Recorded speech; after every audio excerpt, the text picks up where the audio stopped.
Brad Tavares back here in the program. Elias Theodorou coming up here for him on July 7th. Jesus, July 7th, tough yeah, 25 finale. There's so many damn fights coming up. It's hard for me to keep track of what's going on in the next couple weeks. Yeah, it's crazy. You know what is crazy is that usually International Fight Week, they do the 3 cards. They do Thursday, Friday, and Saturday. This year, for whatever reason, they just did Friday and Saturday. So it's usually one more whole fight card that, is happening. Are you just getting done with practice right now?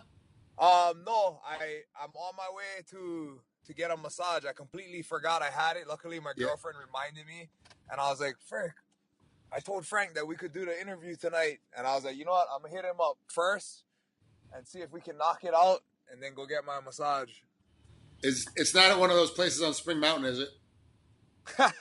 Nah.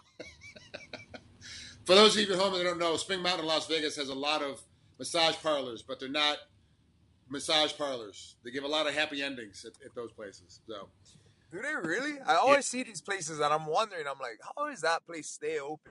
Because you just got to wait. How are they not rated by the cops yet? That's the real question. How the cops? Yeah. It's crazy. So let's talk about Elias. Now,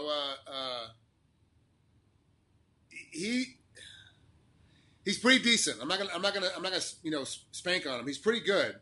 He always finds a way to win. Like I kind of look at it like, his style's not very good, his technique's not very good, but then he fights. You're like, well, it's not very good, but he's better than the guy in front of him. Like he's winning fights, I feel like he always has a really good game plan for the guy that's in front of him, and I think he sticks to it. I think you know what, I look at him the same way, because you would think. You look at him and he's not the fastest guy. He doesn't have the best striking or jiu-jitsu or wrestling. But at the end of the day, it's exactly what you said. He's a tough guy. I think his style is a little, I think he catches guys off guard a lot. He's a little awkward. His timing is different. But, I've seen in some of his fights places where I can capitalize and take advantage of. And I just know not to get. I think he catches a lot of guys into his game, which is he's very. The one thing I will say about him is he's very well conditioned athlete. He's always in great condition, but so am I. So that's not something I'm worried about. It's definitely his biggest attribute, but again, not something I'm really worried about. But when I look at it, I see him throwing a lot of volume. You see him throwing a lot of strikes. A lot of strikes, and sometimes he's throwing these strikes from way out, and what it does is it keeps people at bay. Though they're hesitant to step in because he's constantly throwing stuff, and a lot of times, even though they don't feel in any danger, they don't realize it. This guy is just nonstop throwing stuff. In the judge's eyes, he's winning. He's the aggressor. He's the one pushing the pace. So I think a lot of people fall into that game, and before they know it, 3 rounds went by and they lost. Is Ray Seffel going to be in your corner for this fight? Yeah. Okay. Ray Seffel and Eric Nixick. And Ray is still your head coach? Yeah. Okay. So what was it like talking with Ray when they said, hey, look, here's the opponent, Ray watched tape, and then what was the first conversation you had with Ray about game planning for Elias? I mean, I won't go too much into our game plan, but put it this way: it's a fight that myself, my coaches, my team, my management, it's a fight that we all liked. Okay. So yeah, there wasn't any. Obviously, everybody poses a different threat, but like I said, I see where I can capitalize and where I can take advantage and where I'm better. So that's what we intend to go out there and show. How hard is it for you to be, because you're an island boy, how hard is it for you to be away right now, especially from Oahu, when Yancy Madero and Max Holloway had these huge victories?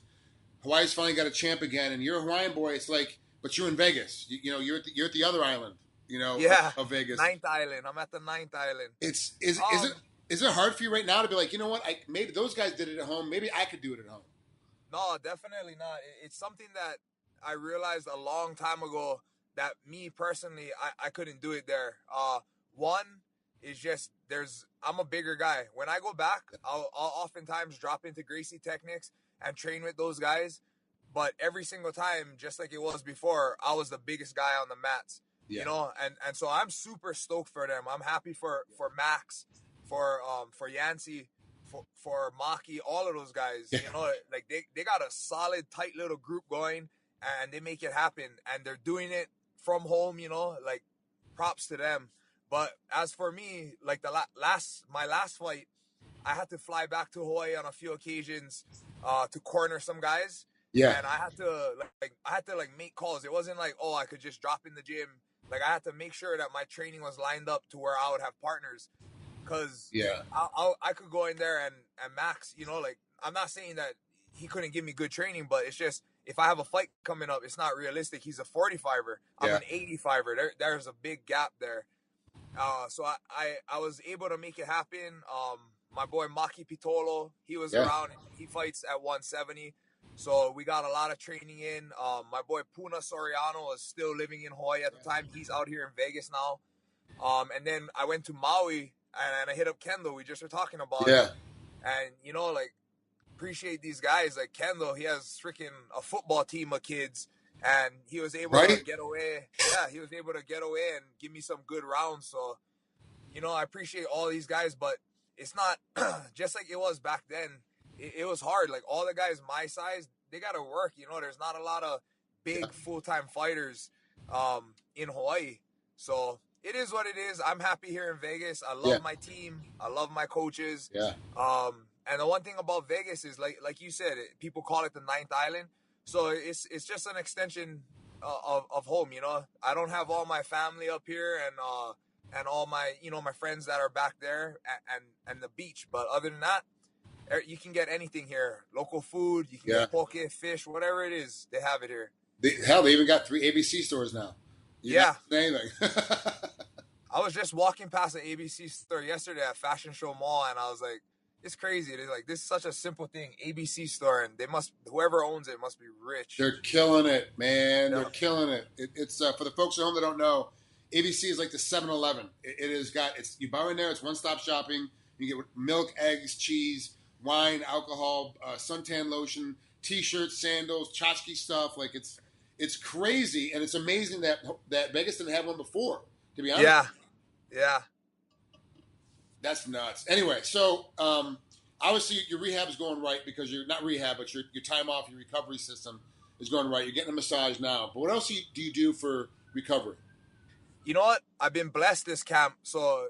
I'm sure you are aware they opened up the UFC Performance Institute. And since opening that, I mean, I've literally been there every day except on Sundays because they're closed.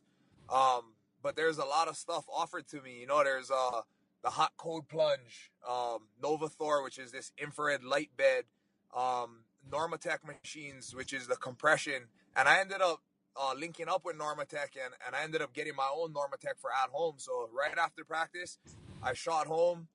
I threw on some Normatecs on my legs, got on my Xbox, played some games while I did that.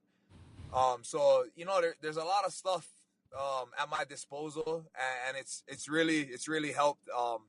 The UFC Performance Institute, you know, like, I love that place. You know, I'm so happy that the UFC created that place, and I'm so happy that it's right here in my backyard in Vegas. It's brand new right now, but in like a year from now, I see a big influx of fighters. Fighters are kind of on the cusp. Yep.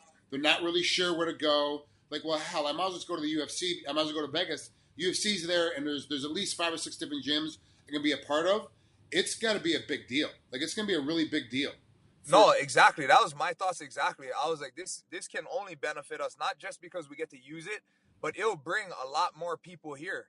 Not even just, like, even if they don't end up moving here, people will come do their camps here, you know. Like you already know, you've lived here. Vegas is cheap, so it doesn't take much, you know, to put yourself up for 2 months or whatever it is. Yeah. There's a bunch of guys. In fact, right now, Kelvin Gastelum is out here doing his camp out here. Fabricio Verdum, you know, he just popped out here. Travis Brown is also out here, and I think, like you said, it's new now, but when people, you know, experience it, I think that it'll bring more people out here for sure. You're going to start bumping into a lot of your opponents. at these Yeah, when he's yeah, sitting in the crowd chamber. That's what's going to end up happening. You'd be like, oh, that's the guy I'm fighting, and you guys will yeah, be right next to each other in the dining room eating. yeah. So luckily for me right now, um, being that it's pretty much just the Vegas guys that are really working because they have on staff PT, they have an on staff strength and conditioning coach and an on staff nutritionist, and that's at the disposal of all UFC fighters. So I was actually thinking about that. I'll be like, it's kind of weird. Like I'll be training with the strength and conditioning coach at, let's say, 10 a.m. and then at 12 p.m. my opponent, Yeah. would be like that. That would make it kind of whatever. But like right now it's working out just fine. I did my strength and conditioning all at the UFC Performance Institute. Yeah. And those guys, Bo Sandoval, they got it down. I still have to get in there and get a tour. I haven't been in there yet, even though I've been back and forth. I've been back and forth 6 times the last month between Oahu and Vegas. Just my mom's been sick, so I've had to go back and forth to check up on her. It's been nuts. So, but it's been like I keep driving by it. I drive it on 215. I see it. There it is. I just can't. I haven't had a chance to get in there yet. So when next time I'm in town, I'm definitely going to take a tour, take a look at it for sure. Yeah. All right, Brad. Thanks so much, man. I know you got your massage coming up. Yeah, no problem. Thanks for coming on, man. I appreciate making time for us. Have a great rest of your training camp. Thanks. Appreciate that, Frank. I'll talk soon. Okay. Aloha.